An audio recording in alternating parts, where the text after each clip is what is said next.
This is wildlife biologist Eric Orff with my New Hampshire Fish and Wildlife YouTube channel. Today I'm interviewing a longtime employee of Fish and Game and someone I worked with for many years, Walt Stevens. So he's going to give us some historical perspective of his career, and we'll talk about some of the things he did. He worked for the Fish and Game Department for many years, and I worked with Walt for many years.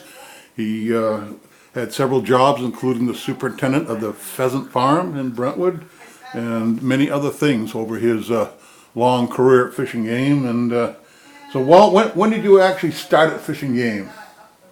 I've been 1954. 1954. At that time, I just got out of the Army. Opportunity was there. At that point, I didn't know what I was doing, and wasn't something I planned on a career. Actually, in the Army, I'd been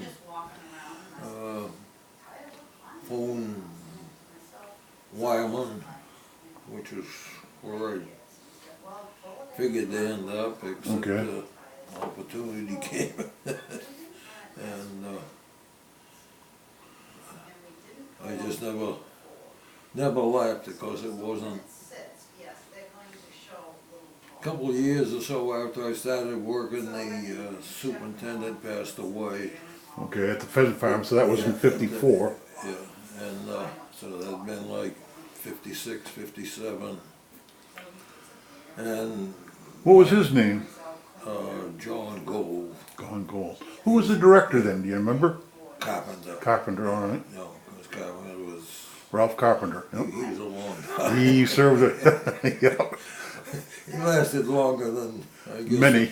guess the present one is going to. Yeah. So, no, a couple of years there, it was a private deal that, of course, at that time was ahead of its time. Okay. People weren't paying to hunt. Okay. And so with John, he was going to go bankrupt. And, Really? And offered him for free to the department, and some commissioner, I don't know if I remember his name, Okay. came up with the idea, well, maybe they should have their own farm. All right. And so for a good many years they went for that. All right. And then you'd had so many people in the department itself that did not believe in artificial or whatever stocking. All right. And given the opportunity, and it had the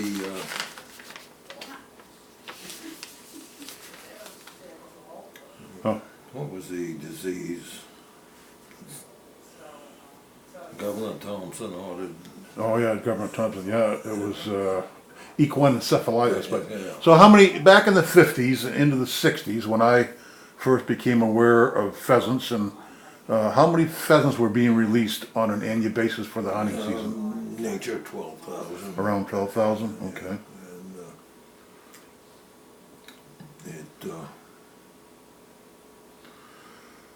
And those are all birds you hatched at the farm and raised each year? Yeah. And we had been built on originally. We probably had 2/3 of that. Okay. And over the years, You grew over time to 12,000. Okay. You'd put up another 1,000 or so. All right. More pens. But I remember it was a big operation. I used to raise pheasants for the Londonderry Fish and Game Club, but I joined at age 14, and somehow they talked me into raising pheasants. And I remember when I got my license, that would be 1966, so either 1966 or 67, I came over to see you at the pheasant farm. So I've known you for a long time, and it was a pretty big operation, and I remember there were like some golden pheasants and silver pheasants. You had some other pheasants and pins, as I recall, kind of showbirds, right? Yeah, no, we must have had like 15 acres of pens at the Okay. time we got through. And, but, as I say, there was always I guess still is. Well, I just learned recently, within the last 2 months, that Fishing Game is going to sell that property. How long's it been? And it sat there and rotted away. What was the year? So Mel Thompson was the governor, so it had to be like I'm going to guess around 1970 Yeah, it'd been the governor 72. 74, something Okay, like that the governor ordered that all the pheasants be killed because of equine encephalitis. So And of course government, you had 3 or 4 years not knowing what they were gonna do, and some people wanted to restart it and not, okay, and so then they kinda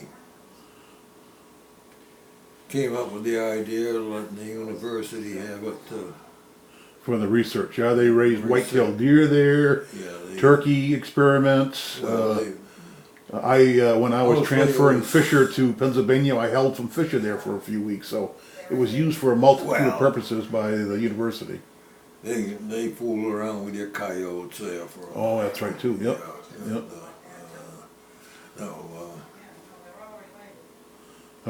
Most of the other things we'd had were things I'd collected because it was a popular place. Weekends you get overrun with. Really, you had a lot of visitors. Oh yeah. Really? Yeah. Wow. And it was a free place to bring your family and let your kids run and see everything. You had everything from your pheasants to owls and hawks and whatever else. Okay. Deer, Yeah. all these things that had been collected. Somebody find some lost duckling, fawn, whatever, And you made a place for it. and would put up with it. So it was almost like a zoo for wild animals for a long time, and people could come and see. Yeah, I mean, you had a lot of creatures that most people never saw. Okay. I mean, Well, that's kind of what I remember when I visited. Yeah, there were a lot of different things. whoever got a close-up look at an owl. Okay, yeah. So it really served a wonderful purpose for public relations for the fishing game department.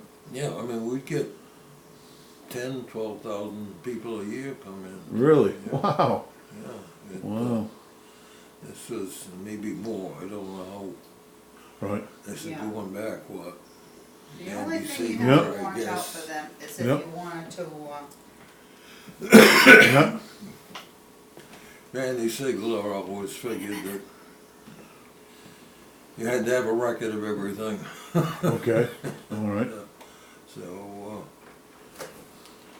So I say, it was a popular place. Wow, that's cool. Now you raised your family there in the house for a good number of years. You had advantages and disadvantages. Yep. Basically, we got more or less free housing, Right. except that But you were on call 24 hours a day. you work, other than getting 8 hours off, All right. Okay. you were there. Did you have any other staff members? Yeah, well, we had 4 of us. Okay. And I don't remember them. so it was like any usual farming. Right. Yeah. Around the You're a clock. farmer, Yep. that's your life. Yep. Absolutely. Because I've been brought up on a farm. Most people today wouldn't put up with that. You want a work week and 7 days a week, 365 days a year. Yeah, that's the way a farmer's life is. I mean, you had winter months. It was a pretty cushy job. Okay. You had maybe a couple hours work. Right. But came to hatching out the pheasants in the spring, you're probably right around the clock. Once you started in middle of August till the end of October, Yep. it was 7 days a week and something that a lot of people didn't understand. Right. So once the pheasant farm wrapped up, I worked with Walt. He ended up coming up to headquarters for a while, where I worked too. And then Fishing Game regionalized in 1988. December of '88, I was the first one to move into the Region 3 office in Durham, and Walt was soon to follow. And we worked together there for probably, what year did you retire? So '88 is when I moved to Durham, or my office. I retired well, I was 65, so that would have been 23 years ago. yeah, this 68. What am I?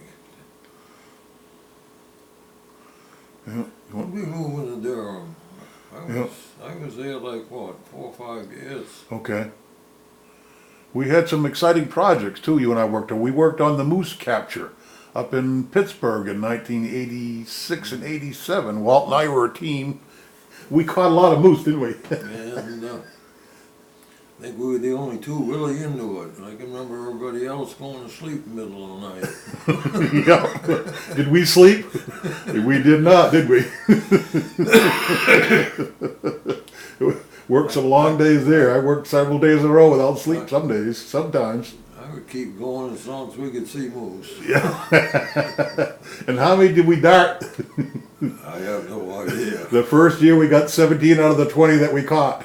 Oh, did we? You and I did. So people say, do you moose hunt? I said, well, no, but there was the fall I got 17, so we got to catch and release 17 moose that year. 1986. You know, That was good duty. that and whatever, Yeah. trapping ducks and things like that were, A lot of good. that's what made it interesting. Yeah. Got a lot of ducks and a lot of geese. And, yeah. Awesome. All right, I won't keep you too long. Well, you're enjoying your retirement, and I retired in 2007, so I've been gone 12 years. But I've been trying to capture some of the experiences of the veteran fishing game people like yourself. So I appreciate the time, Walt, and many happy years more of your retirement. And I hope to get back and see you again. But thanks for filling us in on the pheasant farm and all the hard work you put in there. Appreciate all you did for us. Thank you very much.